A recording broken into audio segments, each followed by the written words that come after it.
तो देखिए ये कुछ पदार्थ थे, ये उनके अम्ल थे। आज का जो पॉइंट था वो अम्ल, क्षार और लवण का था। ठीक है, तो ये से कुछ पदार्थ है, ये उनमें जो पाए जाने वाले अम्ल हैं। और मैं इनको मिटा देता हूँ।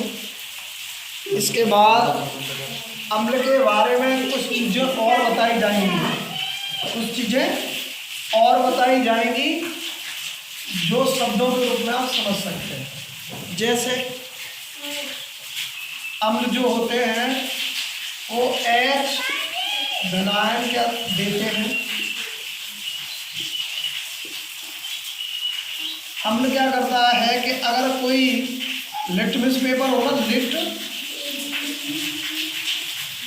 लिटमस पेपर होता है ना, जैसे कागज टाइप, उस पर नींबू निचोड़ दिया तो लिटमस पेपर क्या होता है, नीला होता है। क्या होता है? नीला। और नीले को क्या कर देता है वो नींबू, लाल कर देता है। क्या कर देता है? ध्यान रखना। जैसे कई बार देखिएगा जैसे कोई शराब वगैरह पीता है तो पुलिस के पास रोक लेना। तो उसी बिंदु पर हम चर्चा कर रहे थे कि जो शराब पीकर ड्राइव वगैरह करते हैं तो बड़े बड़े शहरों में उनके मुंह में वो डाल देते हैं जिसमें सोडियम डाइक्रोमेट मिला रहता है। 1 मीटर पैमाना से डाल देते हैं। और अगर उसका रंग बदल जाता है, रंग क्या हो जाता है, हरे से क्या हो जाता है, बैंगनी कलर का हो जाता है, तो इसका मतलब है कि उसने वाइन को पिया है, शराब पी के ड्राइव कर रहा है।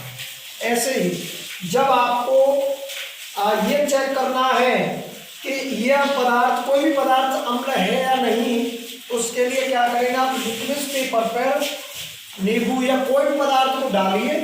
वो लिटमस पेपर नीला होता है और उससे किस में बदल जाएगा, वो अगर वो लाल में बदल जाता है, इसका मतलब वो क्या है, अम्ल है। वो क्या है, अम्ल है। समझ में आ गया? ठीक है, अब हम चर्चा करते हैं अगला जो बिंदु हमारा, क्षार।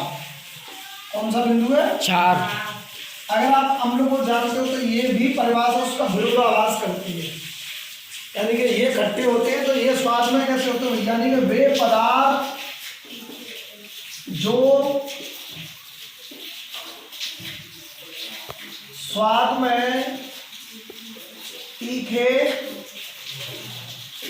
होते हैं, तीखे या कड़वे भी कह सकते हैं, बात ये क्षार कहलाते हैं। क्षार कहलाते हैं। इन क्षारों के नाम को आप समझ लें तो जैसे भुजा हुआ चूना,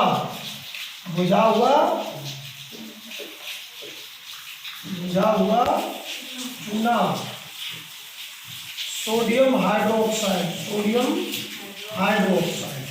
ठीक है, ये इसका मैंने कहा कि ये विरोधाभास करता है। ये क्या करेगा, लिटमस पेपर को क्या कर देगा, उल्टा कर देगा। यानी कि लाल लिटमस पेपर को क्या कर देगा, नीला। क्या कर देगा, नीला। लिटमस पेपर को क्या कर देगा, ये लाल से अगर नीला कर दे, लाल है तो उसको क्या कर देगा, नीला कर देगा। वे पदार्थ क्षार हो जाते हैं। समझ में आ गया? नहीं, अगर केमिस्ट्री की भाषा में समझना हो तो ये अम्ल के बारे में इतना और समझ लीजिए, OH ऋणायन देते हैं, OH ऋणायन देते हैं। समझ में आ गया? बोलिए हाँ या ना? ठीक है।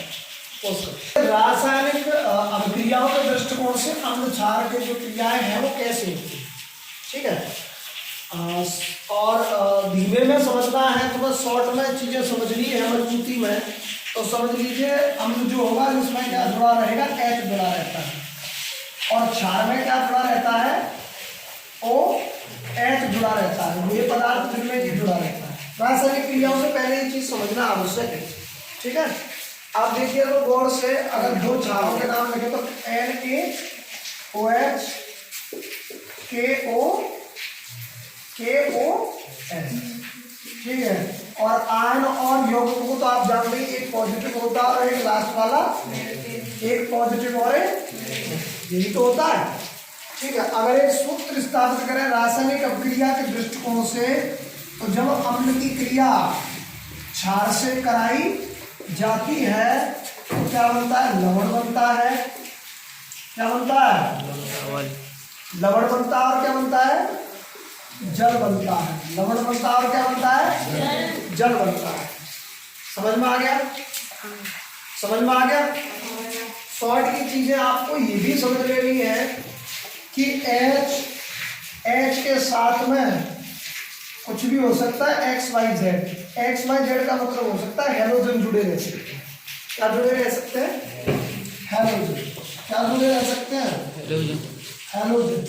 हेलोजन बोलते हैं कि Cl भी जुड़ा रह सकता है, Br भी जुड़ा रह सकता है, ClBrI, ClBrI, ये हेलोजन होते हैं। ये क्या होते हैं? तो अम्ल के साथ में, जैसे मान लीजिए अम्ल के साथ में HCl जोड़ दिया, ठीक है, प्लस क्षार के साथ में हमेशा धातुओं का काम होता है। कौन जुड़ा रहता है? इसको मैं M लिख रहा हूँ, केवल धातु लिख सकते हो। M का मतलब मेटल हो जाता है।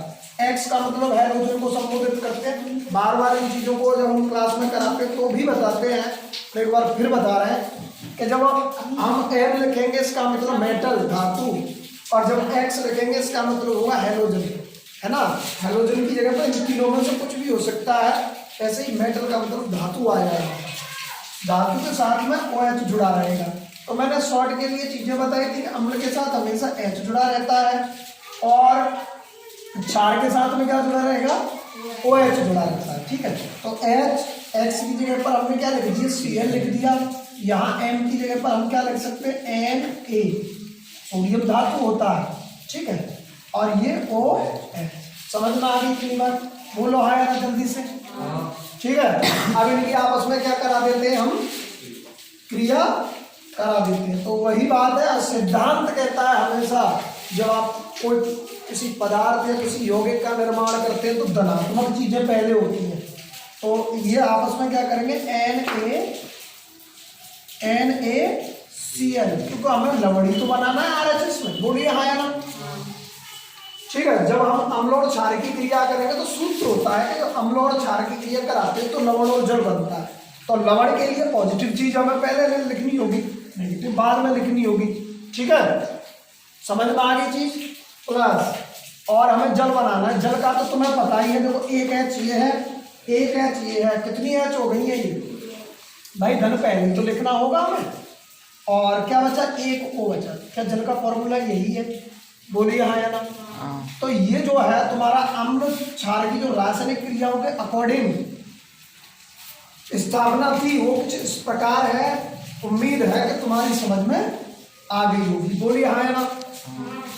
ठीक है, समझ में आ गया? दोबारा से सुन लीजिए कि X का मतलब हेलोजन होता है। X का मतलब इंटरमीडिएट में जब आप पढ़ोगे तो हेलोजन का बारे में विस्तार रूप से बताया गया है ना।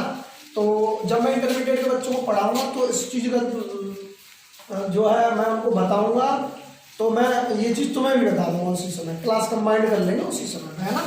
नेक्स्ट, M का मतलब मेटल, मेटल का मतलब धातु होता है। ठीक है, और लवण बनेगा तो क्या मतलब है? धातु।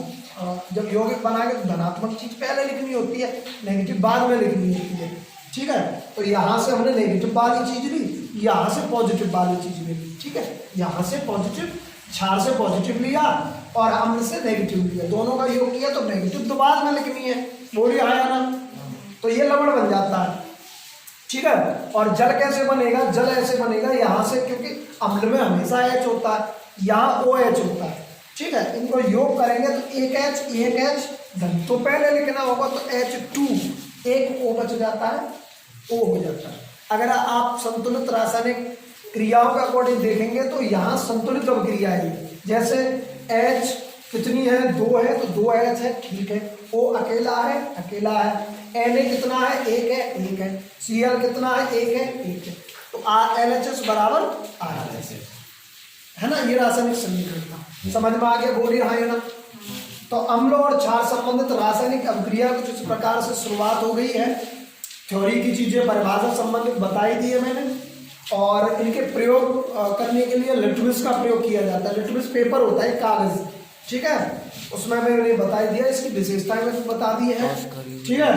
तो और आपसे निवेदन है कि आप मंदाकिनी क्लासेस को जरूर सब्सक्राइब करें, छोटी छोटी चीजें आपको जरूर बताई जाएंगी।